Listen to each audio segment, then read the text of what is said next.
नीम करोली बाबा का नाम सुनते ही भक्तों के मन में श्रद्धा उमड़ने लगती है। उन्हें हनुमान जी का परम भक्त माना जाता है और आज भी उनके भक्त उनकी सीखों पर अमल करते हैं। बाबा का जीवन चमत्कारों से भरा हुआ था और उनके बारे में कई कहानियां प्रचलित हैं। कहा जाता है कि वे बिना कुछ कहे ही लोगों के मन की बातें समझ लेते थे और उनकी परेशानियों का समाधान कर देते थे।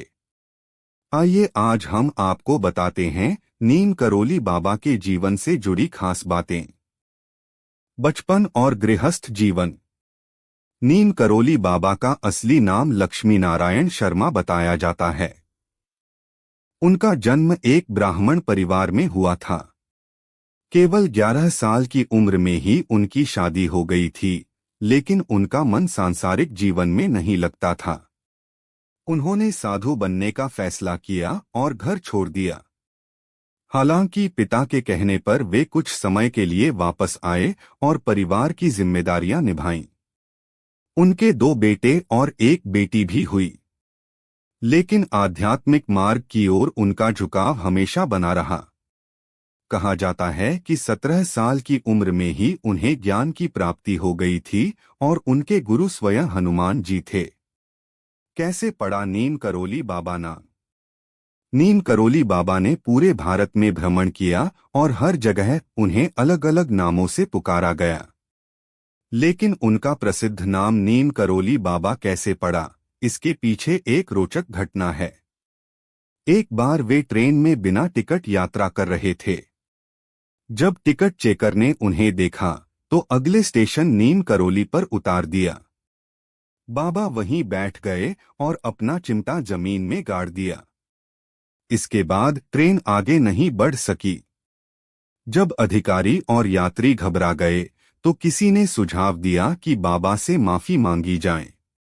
माफी मांगने के बाद बाबा ने ट्रेन चलाने की अनुमति दी और ट्रेन तुरंत चल पड़ी। बाबा ने शर्त रखी कि यहाँ एक स्टेशन बनाया जाए ताकि आसपास के गांव वालों को फायदा हो। उनकी बात मानी गई और वहां नीम करोली नाम से स्टेशन बना। तब से बाबा को नीम करोली बाबा के नाम से जाना जाने लगा। नीम करोली बाबा और कंबल से जुड़ी एक पुरानी घटना।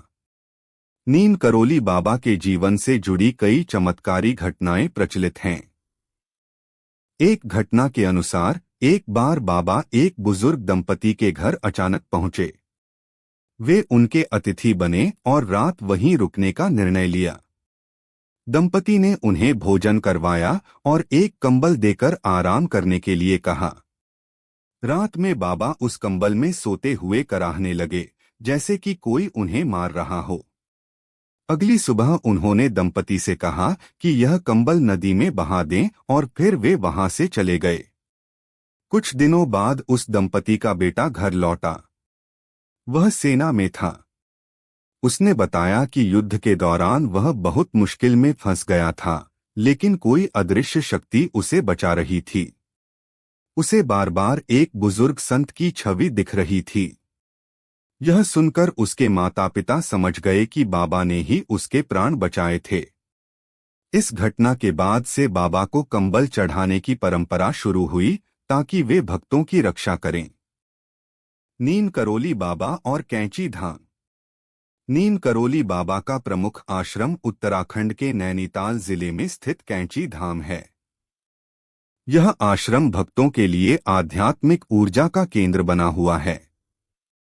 बाबा यहाँ कई वर्षों तक रहे और भक्तों को आशीर्वाद देते रहे। यहाँ हर साल 15 जून को विशाल भंडारा का आयोजित किया जाता है, जिसमें लाखों श्रद्धालु शामिल होते हैं। बाबा के चमत्कार। नीम करोली बाबा के कई चमत्कारों की कहानियां भक्तों के बीच प्रसिद्ध हैं। एक बार कैंची धाम में भंडारे के दौरान घी की कमी हो गई।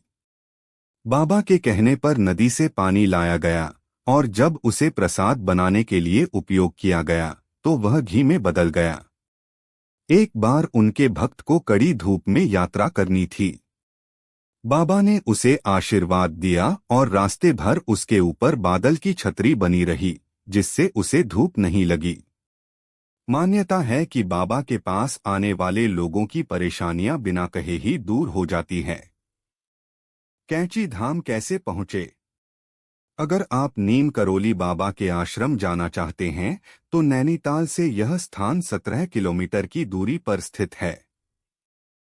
सड़क मार्ग दिल्ली से नैनीताल तक 324 किलोमीटर की दूरी है, जिसे गाड़ी या बस से करीब 6 से 7 घंटे में तय किया जा सकता है।